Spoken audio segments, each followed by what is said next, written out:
I think we should move on to what the main subject of this podcast is, talking about new cars, or cars that we're potentially excited about in 2024. Mate, that we're already a month into. I know. So yeah, let's kick it off. I'll let you start, Ped, because I know your list was much bigger than mine to start with. Yeah, I mean, I guess for me, it's not so much a car, it's a brand that I'm excited for this year, and that is Mini. So I built my channel basically on the back of my Mini Roadster, and then I had my Mini Clubman. And I've done lots of really cool stuff with Mini. For me, it's one of the best press trips I've ever been on. We went to Turin with 3 Minis and drove around the Lingotto car factory roof. Still a mega trip. But Mini have been a bit quiet the last 2 or 3 years. Yep. They've done a bit of, I'm going to say they've done a bit of an abath, because they bring out a new car, but really it's just a paint job. Yep. There's nothing new about the car. It's a limited edition. But this year is a big year for Mini. They've got the new Mini electric Cooper coming out, which the Mini Electric's been around for a long time. We went to the factory in Oxford for the first launch of the Mini Electric. Yep, beginning of 2020, before the world turned upside down. Yeah, and that was a great car. It just suffered with range. Range was quite poor. But the new Mini Electric looks really interesting. The interiors looks really cool, and the new Countryman as well. So they've got 2 brand new models, and then later this year we'll see the Aceman. That's not. It's going to be like the Paceman. No, it's not. Apparently, no. It's all electric platform, but it looks quite funky. Aceman. So what is it? 2-door? It's a little kind of crossover 2-door electric, funky looking thing. It looks really cool, actually. Okay. And I know, talking to the Mini press team, there's some really cool stuff planned. And I'm talking really closely with them, and I've kind of reignited the Mini spark a little bit in my channel. So I'm doing a series of videos with Podium, actually, with a little Mini convertible that we've been converting for the last, taken a lot longer with thought, but tune into my channel to work out why. And then I've just put my Roadster, has just had a complete overhaul as well. I've demodified it. Demodified Ruby? Yeah. I've gone too far, man. I don't know what that's like at all. I've never done that in my life. It's possible to demodify a car. I just went too far, turned it into a track car that, It's when people go, oh, it's a race car for the road. When was the last time you ever drove a race car? I wish I could drive this on the road. Yeah, it just... Never. No. I mean, we've both learnt with my M2 build, I went way too far with things like suspension components. I mean, even my brakes, if I didn't do more track stuff on that car, I wouldn't have the AP brakes that I have on it, because on the road they're pain, as you found out with yours. Yeah, constantly. But the suspension, I mean, you've got to remember, these manufacturers, they build the cars perfectly for the road, and there's so much that goes into that, right? Yeah. And yes, you can make it better for certain scenarios, but if you're making it better for one scenario, then you're making it worse for the other scenario. Yeah. And you do soon realise that. The magic words, because I had Alcon brakes that are amazing on track, by the way, but my mate that works there was showing me around, and his sentence was, "We didn't do any NVH for these brakes." Right? And that's noise, vibration and harshness. Yeah. So that's basically taking the squeal out. The engineering you need to do to a set of brakes to stop them squealing is a lot, and it compromises the ultimate performance. So if you're on a track day, you don't care if they squeak. No, but you want the car to stop. Anyway, so that's Mini. we get digressed onto something else. Yeah, but Ruby Roadster's going to be. I'll get it back next week. Very excited. Nice, awesome. Mini. My first, or the first car I'm looking forward to. Or a car that I think is going to be a pretty major car for BMW. Surprise, surprise. What a surprise. You've gone BMW and you've gone Mini and I've gone BMW. Do you do much stuff on Mini, on BMW? Occasionally, this and that. Is the incoming M5 and M5 Touring, which... Not the i5. Not the i5, no, definitely not that. And the i5 Touring. And the i5 Touring, which has just been mentioned, released today, I think. Oh, right. I saw something on Instagram. But anyway, no, definitely not the i5, the M5. And when we did record those dreaded podcasts just before Christmas, I just got back from Germany and Austria with Lou, and I actually saw an M5 Touring in camo go past. And it's a car that I understandably get asked a lot about. In last year, especially, you're going to be trading in your M3 Touring for. Well, firstly, as I said on the last podcast that didn't go live, I struggle to pay for the current one. When you factor in that the M5 Touring, I reckon it's going to start at about £150,000. I'm definitely not looking at getting one for that reason alone. But it's going to be interesting. I think it's going to be a very different car because, to my understanding, it's going to have essentially the XM running gear. So it's going to have the new S68 with a full hybrid, plug-in hybrid system. To my understanding, I could be completely wrong.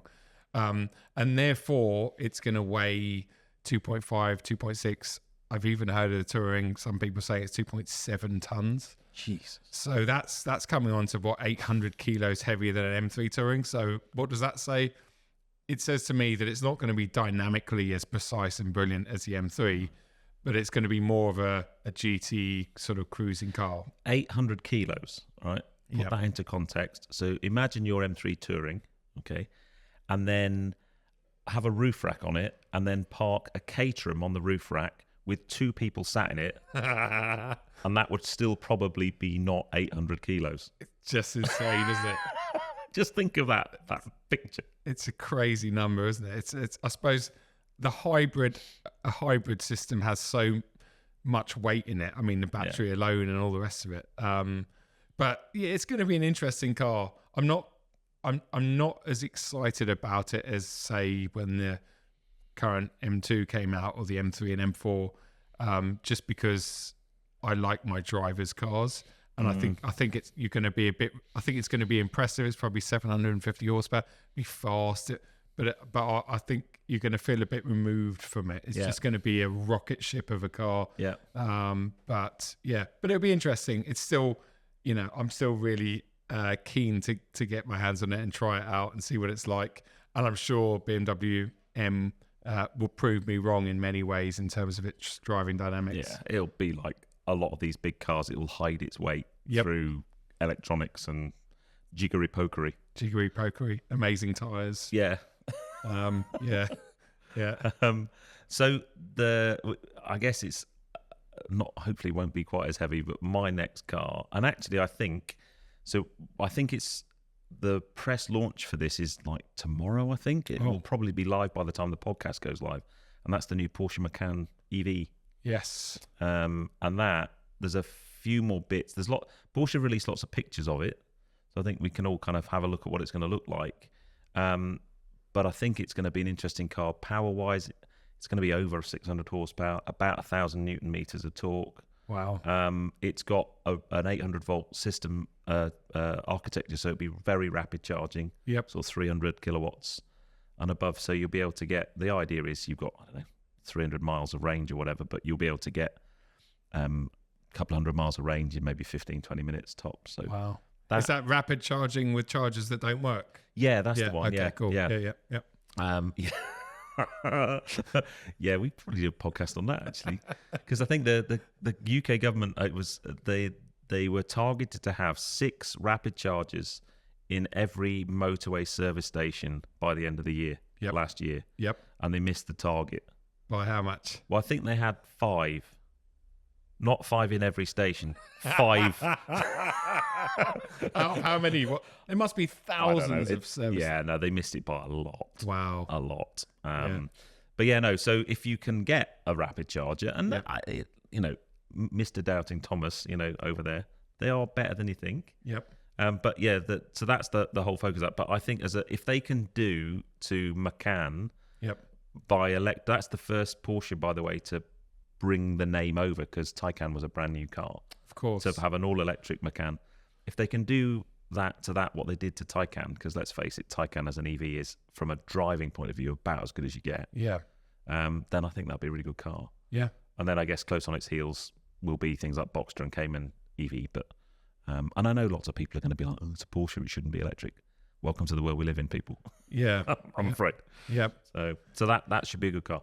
Look forward to driving that. It's going to be interesting, isn't it? Because, I mean, the fact it's got a Porsche badge on it, to me, regardless of whether it's EV or combustion engine or hybrid, I'm keen to drive it because I just know it's going to have some DNA in it. I know it's going to be good fun.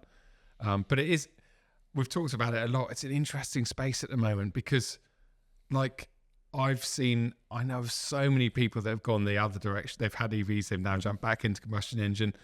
At the moment, as we stand as a private customer, it's really interesting because we're not, I don't know, go back 2 or 3 years and I would have thought in my head, right, by now would be getting pushed into EVs, but actually we're not. Like there's nothing pushing us into that Macan in the sense that it's like, well, I could get that, or I could buy something else that's combustion engine and keep that for the next few years until I need to. So I feel sorry for a lot of these German manufacturers where they don't really, can you imagine what Porsche have invested into this car? You kind of want it to sell well because it's going to be a brilliant piece of technology. But then you think to yourself, but are people going to be queuing up to buy them? I'm gonna talk about the Porsche as well. So we've both gone BMW Mini. Now we're both going Porsche. The 992.2 hybrid. Which exactly. But again, online it hasn't been fully announced. No. But online it's all a bit. Some people are saying some of the models are still going to be combustion only. Some are going to be hybrid with naturally aspirated. So downsized, I think it is, or no, an upsized NA engine with a hybrid system. But it's not a mild hybrid, but it's not a plug-in hybrid. So but again, it's all hearsay. So I don't want to get too much into it. But whatever it is, it's going to be awesome. It's going to be awesome. Because if you think you're taking what already, the 992 is an amazing platform. Yeah. And you think, I don't know how. So, we've obviously had big significant birthday for 911 last year. Yep. And that car's been around, for such a long time. Yeah. And every time you get a new generation, you think, this is amazing. How do you get better than this? And then the next generation that comes along is better. And you think they've got to get to a point that I'd hate to be a designer or a developer in Porsche because you think, okay, so we have the 992 and now we have to make it better. Yes. Damn. Was that your German accent? Yeah, I decided I was going to try and do, I was going to do that and then I thought, no, I'll just, I'll go. Style it out. I'll go straight into, bad German war film from World War II. Yeah. No, yeah, it's true. The 99, I mean, the 911, back in the day, it was a fundamentally flawed design that Porsche have just turned into the best sports car in the world forever. I mean, Pat's got one from about the 1800s, I think his one is. Steam powered. Steam powered. Well, it was steam powered for a while until he got an engine back in it. Yeah. Now, what have you got, Pat? It's a 1968 912. So it's a 4-pot like Pete's one. Yay! A 1968 912, and I have to say, a 4-pot Porsche. It is absolutely beautiful. Yeah. It's a stunning car. 4-pot, yeah. So in Ped's camp. But yeah, Patrick Films on Instagram. If you don't follow Pat, check it out because it's a beautiful, beautiful car. But yeah, so the 992, the one and this is such a small reservation about it, and it's. But I say that, I bet you 992 owners at the moment, most of them will probably agree. One of my favourite things about the current 992 interior, and I think it is one of the best interiors on the planet. Everything's just how you want it. There's not too much, there's not too little. From the two either edge of the screen that you can't see. Yes, but that's part of history. I complained about that when I first got the first 992 on the channel, and I said, and then people started commenting in it, and so basically what Ped's referring to is there's 5 dials, isn't there, 5 gauges, and you can't see the 2 outer ones unless you move your head. But apparently that was engineered in or set up to hark back to an older 911 where you couldn't do that. I mean, it sounds mad, but if Porsche are saying that, I kind of believe them. Yeah. Sorry, so it's not that. No, but it is to do with that display. So at the moment, it's fully digital, apart from in the middle, you have a wonderful, the analog rev counter, which just sits there. When everything's turned off, you just see the rev counter. And when you fire it all on, everything comes alive. But that analog thing, the rev counter is still there, and it's beautiful. Apparently, they're getting rid of that, and they're going to put the Taycan. So it's a smaller binnacle and they've got rid of that. And to me, it's a bit of a shame because it's like getting almost like a Rolex or something and then just turning it into a digital. It's like, I like that last bit of, but again, this is what I've seen on spy shots. I could be completely wrong. Yeah. I might listen to this back in a few months and go, you were so wrong. But just little touches like that, it's like, I would want that in my Porsche because it's one of my favorite bits about the current 992. And I'd take that little kind of gear selector thing. Yes. And I'd have the GT gear selector. I'd have a Yes. proper gear stick in there. Exactly. Don't get that little... It's not quite as bad as the Audi one that looks like a No. nipple. Yeah. Yeah, but they're all doing it. BMW in their latest 3 Series updates. And it's a shame, isn't it? Because that's like... Well, it gives you somewhere to put your hand when you're like, in a traffic jam. Yeah, exactly. And it's just something that's nice. I mean, again, it might just be because it's us and our age and generation, but at least with the Porsche, you get it's not a key, but you get the tab to turn, which does feel like an old key, doesn't it? Yeah. It's like, but yeah, the 992.2, as you say, it's going to be sure better than ever, and just an updated version. They might even improve the cup holders because they were the negative, I think. Talking about EVs, because we're running towards the end of our time, but there is a car from MG. Yes. Oh, yes. Okay. And that's not Morris Garages, by the way. No. That's MG, called the Cyberster. Oh, I could see you in that, Ped. I could see Have you you seen in the that. doors of it, though? No. It's got scissor doors. It's a combination. It's like halfway between a McLaren and a Koenigsegg. The doors kind of go like that. Oh, Yeah. So it's a basic. Well, it's a full battery electric car. yep. Like all MGs are. But it's a 2-seat convertible sports car. Wow. That's kind of got your name written all over It it. has got my name written all over it, and I don't think it's going to be ridiculous money, and it's going to be quite quick as well. So, yeah, I'm quite intrigued. Cyberster. I know. I don't know. I think it looks like how you say it, Cyberster. I need to actually Google that because we talked about that on the podcast. I'm going to do that now while you're so talking. I can see it. Yeah. And I'll finish with my third and final car that's actually been launched or revealed today. So it wasn't on my list when we go back a few weeks. Oh, okay. It's not bad. That's not bad. I mean, that to me is what MG was back in the day, Yeah. Yeah. Okay. Nice. I mean, the doors are pretty unnecessary. They are, I'm sure. But yeah. Will they actually make it? Oh, so that's actually a finished car. Yeah. Wow. Okay. I can't remember how much they are now. They're not silly money either. But wouldn't you? I mean, I just don't know. If I saw someone turn up here, 50 now, grand. wow. I mean, you That's can't actually argue quite a lot with of money for an MG, isn't it? that. If you saw, I don't know, if I saw someone turn up here in that and they lifted the door, I just don't know how I could. I don't know. I don't know how that would sit with me. It would just be like, it's almost like a Lamborghini wannabe, but not. If you had a Lambo door conversion. A Lambo door. Wow. I don't know. Well, let's see. 50 grand. I mean, 50 grand's a lot of money, but in this day and age, it's not, is it? So yeah, I'm keen to see that. My third car is something that they've actually launched today. It's a brand that you were with yesterday. It's the Volkswagen Golf. Yes. It's what all manufacturers are doing at the moment. It's the new Golf. It's not new. It's not new. Let's just get this straight. When a manufacturer says something's new, they're probably lying. It's a facelifted version of the current Mark 8 Golf, right? Yeah. It's an 8.5. But I'm not just bagging Volkswagen because BMW, they all do it. It's new. It's not new. It's a facelift.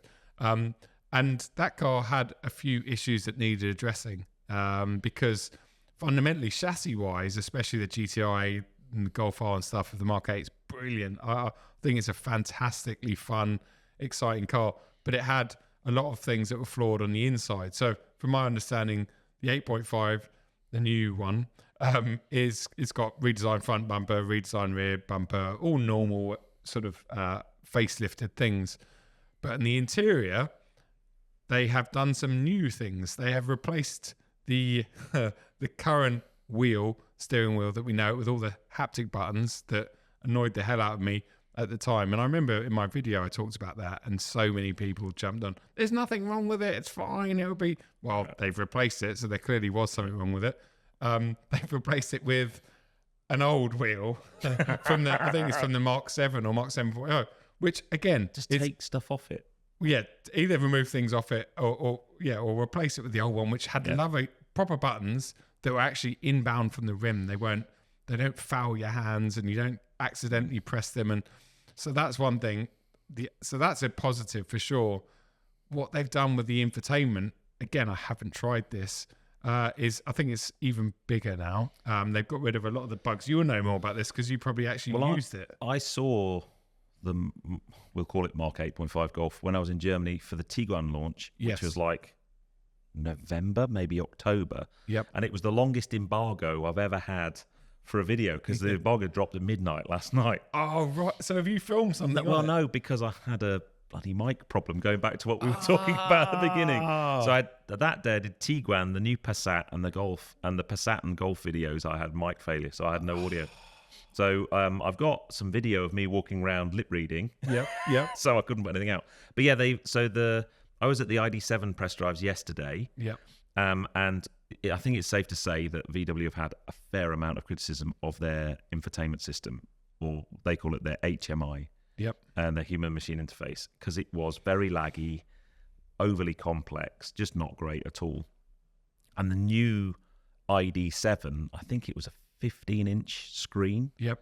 With their new infotainment system, which I have to say was miles better. Okay. Like miles better. Yeah. It's still very complicated, but it allows you to customize stuff. It's a bit like in your M3, you can have the top and bottom row of icons on the screen. You can customize them. So they're like, you're only one touch away from your most commonly used features. Shortcuts. Which is dead easy to set up. Yep. You can have a number of screens. You can customize all of those. Yep. And then you just talk to it